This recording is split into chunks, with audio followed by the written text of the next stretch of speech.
Hello बच्चों, मैं doctor Sunita Nandal कक्षा 11th के लिए क्षितिज भाग 1 की कविता है चंद्रगहना से लौटती बेर।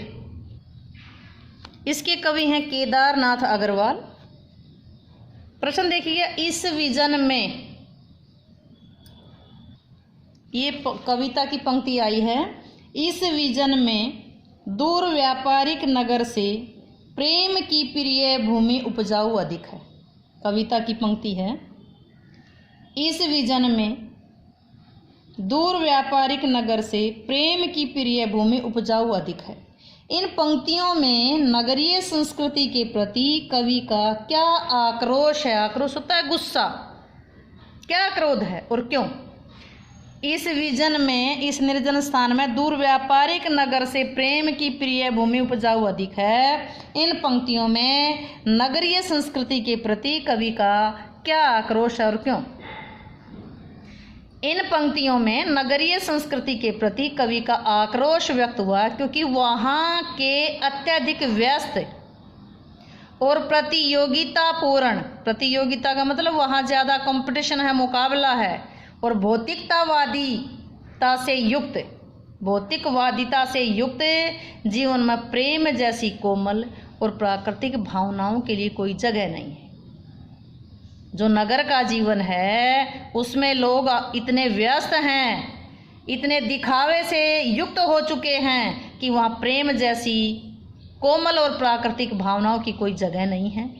दूसरी ओर ग्रामीण अंचल के एकांत जीवन में प्रेम का संचार पूर्ण रूप से दिखाई देता है। इसलिए कवि का आक्रोश नगरीय संस्कृति व जीवन के प्रति व्यक्त हुआ है। यहाँ शहर की और गांव की तुलना की गई है। गांव का जो जीवन है वो कैसा है? एकांत का है, यानी कि गांव के अंचल के एकांत जीवन में कैसा है? प्रेम का संचार दिखाई देता है। और शहर का जीवन कैसा है? प्रतियोगितापूर्ण, भौतिकवादिता से युक्त, जहाँ प्रेम की कमी है। इसलिए कवि का आक्रोश नगरीय संस्कृति व जीवन के प्रति व्यक्त हुआ है। सरसों को सयानी कहकर कवि क्या कहना चाहता है होगा? सरसों को सयानी का, सयानी में चतुर। यहाँ सयानी का मतलब क्या है? बड़ी हो गई। बड़ी होने का मतलब यहाँ क्या बताया है? शादी के लायक हो गई। सरसों को सयानी कहकर कवि यह कहना चाहता होगा कि सरसों अन्य फसलों की अपेक्षा अधिक ऊंची हो गई है, बड़ी हो गई है।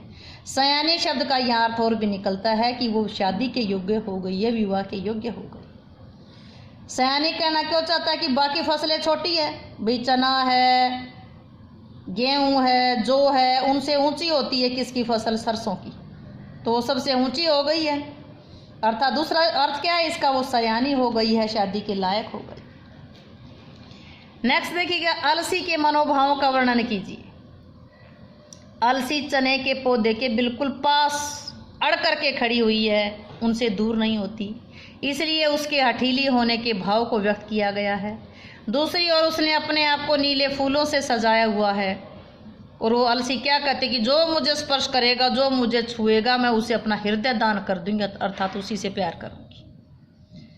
अलसी का कविता में जो अलसी का जिक्र आया है, अलसी का क्या? चने के पौधे के साथ बिल्कुल अड़कर खड़ी है, सट कर खड़ी है, दूर नहीं होती। इसका मतलब क्या? वो जिद्दी है, अठीली है। दूसरी ओर उसने अपने आप को नीले फूलों से सजा रखा, और क्या कहती है कि जो मेरे नीले फूलों को स्पर्श कर लेगा, छू लेगा, उसी को अपना हृदय दान दे दूंगी, अर्थात मैं उससे प्यार करूंगी।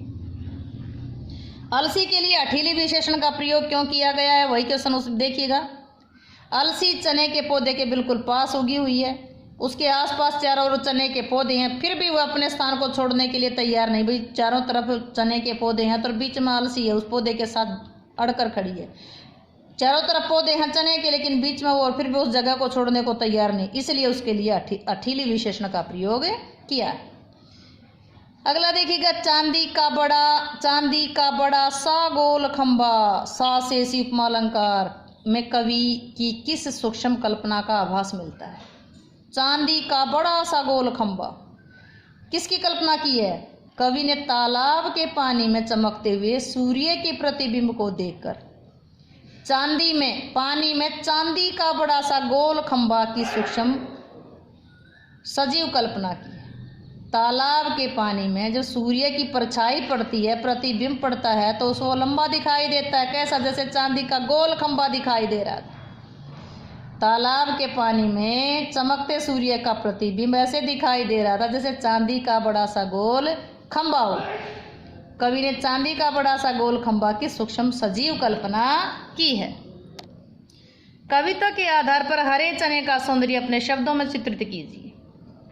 हरा चना कैसा था? कविता में बताया गया है कि चने का पौधा केवल बालिश्त भर का, बालिश्त भर का मतलब बित्ते भर का। बित्ता क्या होता है? जो गुल्ली डंडा खेलते हैं तो जो गुल्ली होती है वो बित्ते भर की होती है, एक बिल्हांद की होती है। यानी कि आप ये मानकर चलो कि इसे छोटी उंगली से लेकर के अंगूठे तक का इतना बित्ते भर का मानते हैं, अर्थात उसका कद छोटा है। उसने हरे पत्तों रूपी वस्त्र धारण किए हुए हैं। वे अपने सिर पर और अपने सिर पर गुलाबी फूलों रूपी मुकुट धारण किया है। चना कितना है? बित्ते भर का, छोटा सा है। हरे पत्ते रूपी कपड़े पहने हुए हैं। सिर पर गुलाब, उसके चने के पौधे पर कैसे फूल आते हैं? गुलाबी रंग के।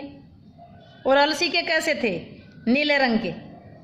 चने के कैसे हैं? गुलाबी। जैसे गुलाबी रंग की पगड़ी धारण कर रखी हो, वो दुल्हे की भांति सज धज करे खड़ा हुआ है। चना बित्ते भर का है, हरे पत्ते रूपी कपड़े पहन रखे हैं, गुलाबी पगड़ी धारण किए हुए और दुल्हे के समान सजा धजा खड़ा है। कवि ने प्रकृति का मानवीकरण कहाँ कहाँ किया है? कई जगहों पर प्रकृति का मानवीकरण किया है। सबसे पहले उसने चने के पौधे का मानवीकरण किया। किसका मानवीकरण किया? पहले उसने चने के पौधे का। फिर किसका किया? अलसी। अलसी कैसी बताई? हठीली। अलसी को हठीली और हृदय को दान करने वाली बताकर अलसी का मानवीकरण किया। चने के पौधे का मानवीकरण कैसे किया? उसके दुल्हे के समान सजा धजा बता दिया, हरे कपड़े पहने हुए, गुलाबी रंग का साफा बांधे हुए, पगड़ी बांधे हुए। अलसी को हठीली बताया, हृदय को दान करने वाली बताया। सरसों को सयानी बताया, वह पीले हाथ करना। ये आदि के माध्यम से मानवीकरण किया गया है। तालाब के किनारे रखे पत्थरों को पानी पीते, जो पत्थर पानी थोड़ा पीते, लेकिन पत्थरों का मानवीकरण किया गया है। चने के पौधे का मानवीकरण किया गया, अलसी का मानवीकरण किया, सरसों को सयानी बताकर सरसों का मानवीकरण किया, तालाब के किनारे रखे पत्थरों को पानी पीते हुए दिखा करके उसका पत्थरों का भी मानवीकरण किया गया है। तो कहाँ कहाँ मानवीकरण? चने का, अलसी का, सरसों का और पत्थरों का। कविता में से उन पंक्तियों को ढूंढिए जिनमें निम्नलिखित भाव व्यंजित हो रहा है। चारों तरफ सूखी और उजाड़ जमीन है, लेकिन वहां भी तोते का मधुर स्वर मन को स्पंदित कर रहा है। ये आया है सेकंड लास्ट पैराग्राफ में आया है, बांझ भूमि पर इधर उधर रीवा के पेड़। ये इसमें आया है, बांझ भूमि पर इधर उधर रीवा के पेड़ कांटेदार कुरूप खड़े हैं। सुन पड़ता है मीठा मीठा रस टपकता सुग्गे का स्वर, टें टें टें टें टें टें टें टें। तो ये इसमें क्या आया है? ये कविता की इन पंक्तियों में ये भाव प्रकट हुआ है। तो ये कविता की जो पंक्तियां थी, बांझ भूमि पर इधर उधर रीवा के पेड़ कांटेदार कुरूप खड़े हैं। सुन पड़ता है मीठा मीठा रस पड़ता सुग्गे का स्वर, टें टें टें टें। सुन पड़ता वनस्थली का हृदय चिरता। इन पंक्तियों में वहाँ चारों तरफ सूखी और उजाड़ जमीन है, लेकिन वहाँ भी तोते का स्वर मन को स्पंदित करता है। इन पंक्तियों में बताया गया है। उम्मीद है कि आपको क्वेश्चन समझ आए होंगे। क्वेश्चन समझ आए हों तो वीडियो को लाइक करें, शेयर करें, चैनल को सब्सक्राइब करना ना भूलें।